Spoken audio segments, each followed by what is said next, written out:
we're going to look kind of quickly through and briefly at an overview of the Renaissance as it pertained to Italy.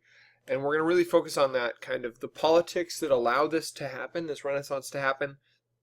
And then what are the three key intellectual hallmarks of the Renaissance that we know? So let's start and just kind of look at what is this Renaissance that we were talking about.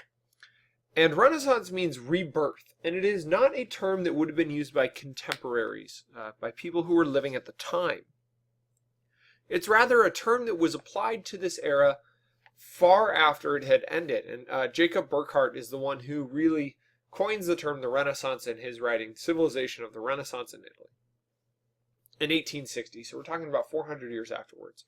But he really defines and kind of brings this term into more common everyday use. And the Renaissance is characterized very much by a new modern urban society. So we'll remember that Italy in particular had been devastated by the Black Plague in the 1300s, and it had swept through the cities, but that allowed for this all new groups of people, new opportunities, new wealth to come in. And so this new urban society with new players really revitalizes what had previously been a very stagnant European culture.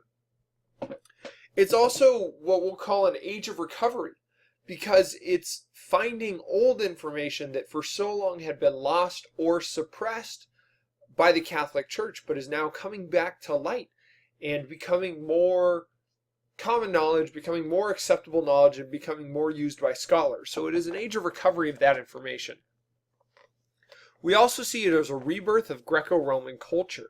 So Italy was this center point of Roman culture, which built so much off Greek culture and these kind of ancient civilizations that were at the peak of their time. And now there's this new opportunity to grab that information and to renew that culture, this revitalization. And that's why this term Renaissance is appropriate.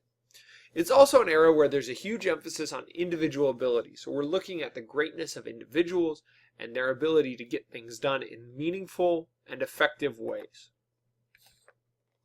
The Renaissance begins in Italy for kind of a number of reasons.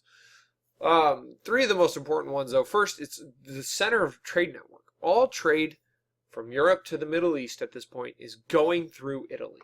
And that's a pretty big, and that includes not just the Middle East, but also Asia, and any trade going down to Africa is going through Italy. So there is so much wealth coming through the peninsula in Italy. So there's a lot of money floating around, and when there's extra money, people are willing to spend it. Right? That makes sense. So that's one of the reasons. The other is that most of these Greek and Roman manuscripts that are rediscovered are in Italy, because that's where Rome was, and that's where they brought a lot of the Greek information that the Roman Empire had. So it's just kind of a natural place.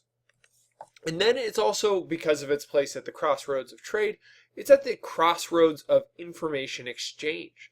And so there's this massive interchange of information.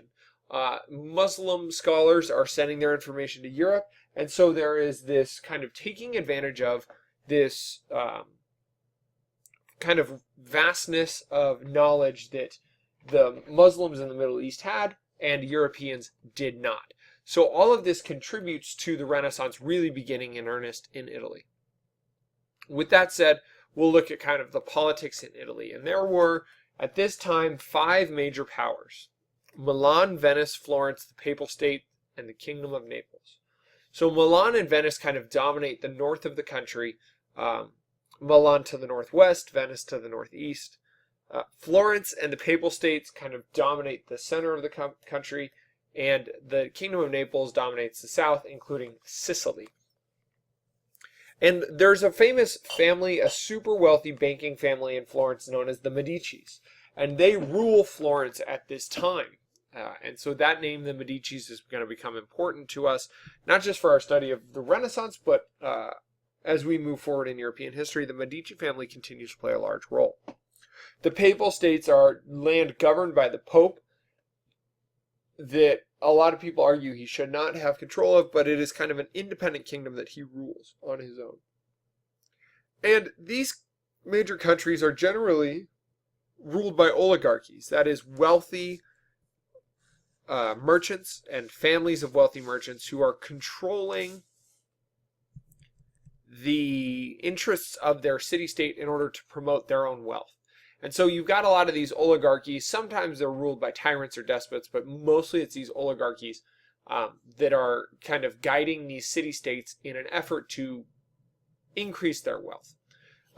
Although there are these five major powers, there's a number of independent city-states floating around. Mantua, Ferrara, and Lucca are three of the bigger ones. Siena is also a larger one as well. And because this is so fractured, Italy seems kind of ripe for the taking and ripe for conquering, because they are not able to present a unifying front. And both France and Spain have really kind of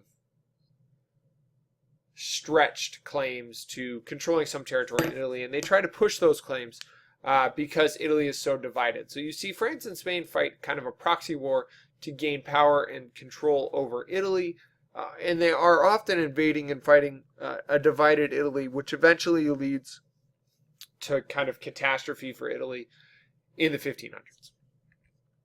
Here's a map that shows you kind of these major powers: Milan, Venice, Florence, Siena, Papal States, Naples, and you have these smaller ones in here. And again, Siena is one of the smaller ones. But you have kind of the five big kingdoms, if you will, if you would call it that. But within that, there's a number of smaller independent city-states who maintain their own freedom. And they're able to do that for reasons that we will look at in a minute. Renaissance Italy, though, plays a really important role in modern politics as we know it. It is the place where modern diplomacy existed. It first existed, and it has really risen up as a result of this. And so the biggest contribution many people would say, and I would say, is that in Italy at this time, the concept of an ambassador really becomes what we know it as today. So an ambassador now is, previously an ambassador would just show up if there was like a declaration of war or a need for something. But in Renaissance Italy, what happens is you have a resident ambassador. So the king or the oligarchs of Florence would tab a person and say, hey, you're going to go be our ambassador to Venice, or you're going to be our ambassador to Milan.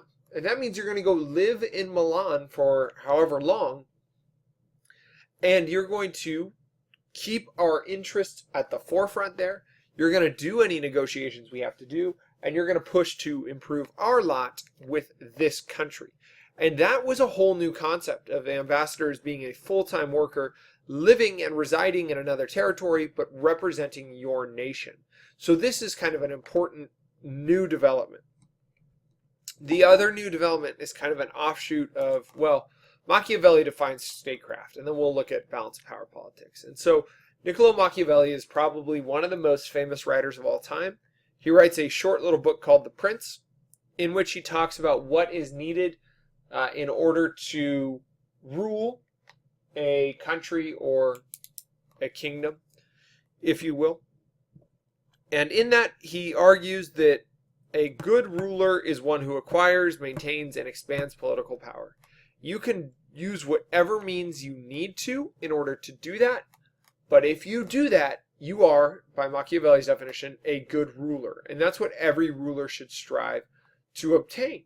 He also tackles the debate of whether it's better to be loved or feared. He thinks feared. And he also looks at what good rulers do in terms of expanding their power. He models his book off a ruler at the time, a ruler of the Papal States, Cesare Borgia, who kind of encapsulates the problems and the interesting elements of Renaissance Italy. Cesare Borgia is the illegitimate son of the Pope, Pope Alexander VI, I believe. Pope Alexander is messing around with one of his many mistresses, and they have a child, Cesare Borgia, who, when he is still a child, he is appointed to be the cardinal, one of the cardinals, and so he gets all this political power. He's not even a priest, he's just appointed to be cardinal, and eventually he resigns that role in order to rule the Papal States. So he kind of is this bastard child from the kind of terrible nature of priests and popes at this time who are immoral. But then he rules in a way that Machiavelli really respects as kind of an effective ruler, eventually letting it slip away, unfortunately, but he kind of encapsulates this idea of what's wrong with the church at the time and what's wrong with politics at the time. One of the other interesting that comes out of this is this concept of balance of power politics. And this is something that will come back again as we move through and into more modern European society. But in Renaissance Italy, balance of power politics is playing these city-states and kingdoms off of each other so that you prevent any one kingdom from gaining too much power. You think back to that map we just looked at, and you have Naples and the Papal States and Milan and Venice and Florence. And all of them are powerful, but none of them controls everything. That's because if, say, Milan and Venice decided the two of us will team up and we'll conquer the north, the Papal States would ally themselves with Florence and Naples and all those independent nations in order to push them back. And then if it felt like the Papal States was gaining too much influence in the north, Florence and Naples would switch sides and beat them back in order to prevent them from gaining too much power. So you have this constant shifting of alliances. And this is all done in an effort to keep one nation from becoming too powerful and unifying Italy.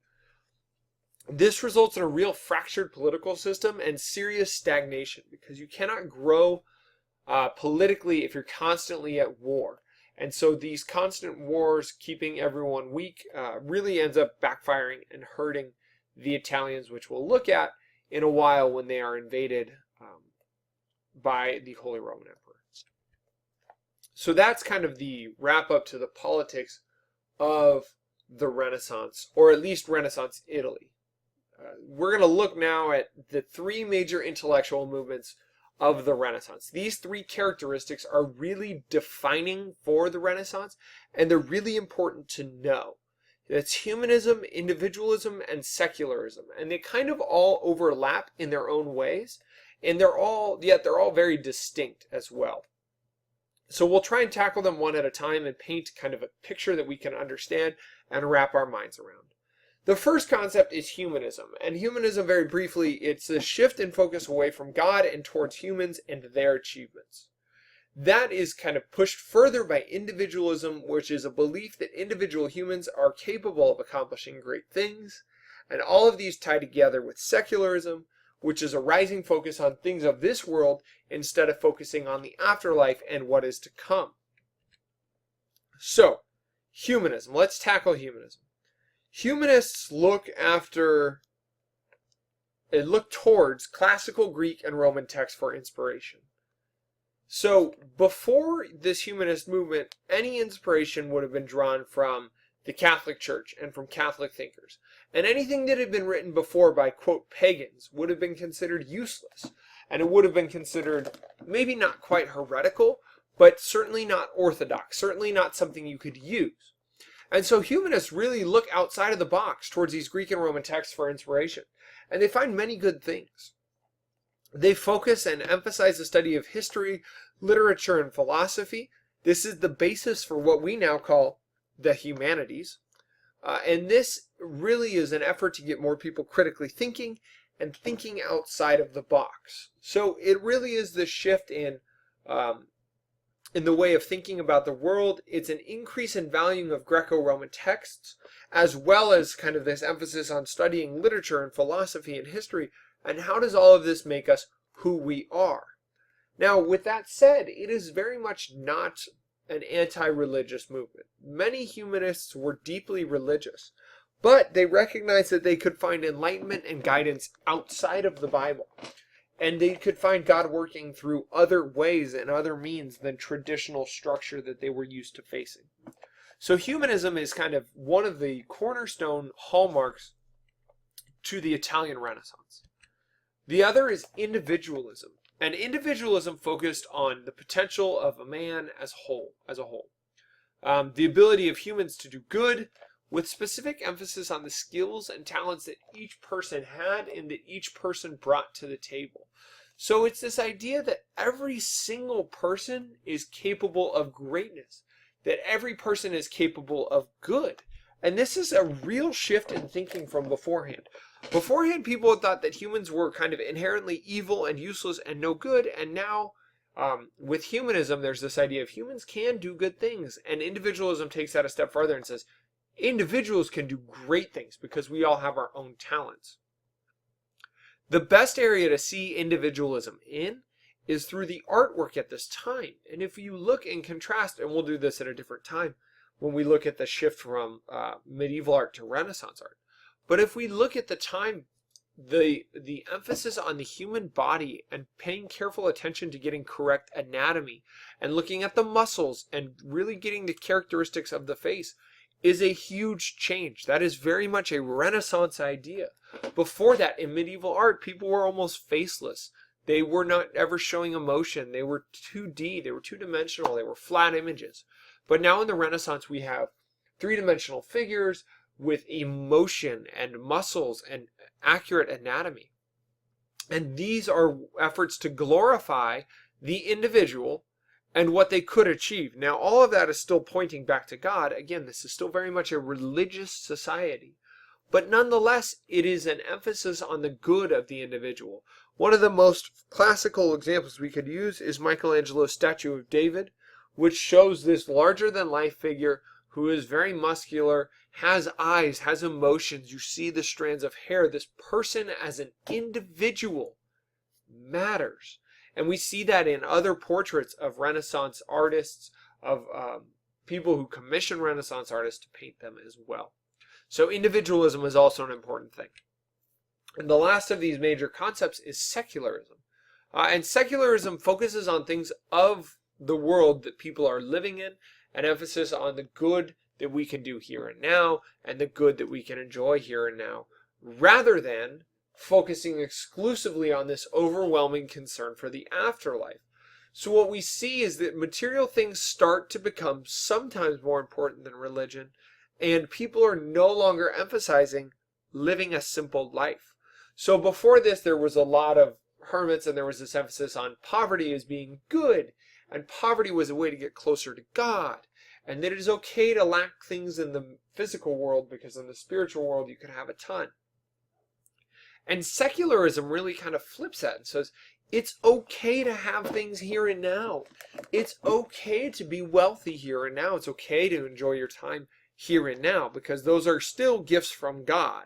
Those are still things you can enjoy, and you can have enjoyment here and in the afterlife. So it is important to recognize that individualism is not a complete rejection of religion, but rather a shift in the focus away from solely focusing on the afterlife to now looking at how does this affect me in the here and now as well. So these are the three kind of major concepts of the Renaissance: humanism, individualism, and secularism. And we'll see how each of those affects Renaissance art, Renaissance culture, Renaissance literature, and Renaissance society as we move forward and kind of tackle things a little more deeply.